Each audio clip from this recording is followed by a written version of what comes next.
ஒரு குட்டி ஸ்டோரி கேட்கலாமா? இன்னைக்கு ஸ்டோரியில நம்ம ஹீரோ யார் தெரியுமா? White colour. நம்ம சைல்ட்ஹுட்ல இருந்தே ஒரு கலர் பாக்ஸ் ஓபன் பண்ண உடனே எல்லா கலர்ஸும் யூஸ் பண்ணுவோம். Red, blue, green, yellow, black எல்லாமே எக்ஸப்ட் ஒயிட். ஆல்மோஸ்ட் அதை டச்சே பண்ண மாட்டோம். ஏன்? ஏன்னா நார்மல் பேப்பர்ல அந்த கலர் தெரியாது. அந்த கலர்ல ட்ரா பண்ணாலும் ஒரு யூஸும் இல்லை.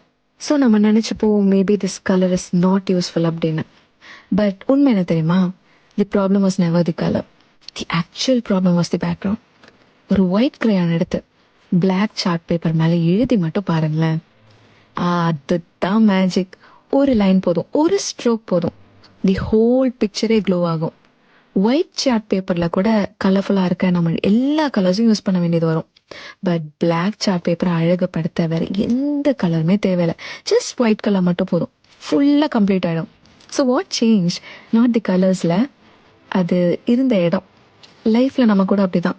நம்ம பெஸ்ட்டாக ஒர்க் பண்ணுவோம், சைலண்ட்டாக ட்ரை பண்ணுவோம். பட் யாரும் நம்மளை நோட்டீஸ் பண்ண மாட்டாங்க. அதுக்கு மீனிங் நம்மக்கிட்ட டேலண்ட் இல்லை, வி ஆர் நாட் கேப்பபிள் அப்படியா? No, it is just that we are standing in the wrong background, wrong place, wrong circle, wrong environment. So if you feel invisible right now, இதை ஞாபகம் வச்சுக்கோங்க. உங்கள் space வரும், உங்கள் டைமும் வரும். அண்ட் வென் தட் கம்ஸ், நீங்கள் நினச்சி பார்த்ததை விட யூ வில் க்ளோ பிரைட்டர். புரியுதா?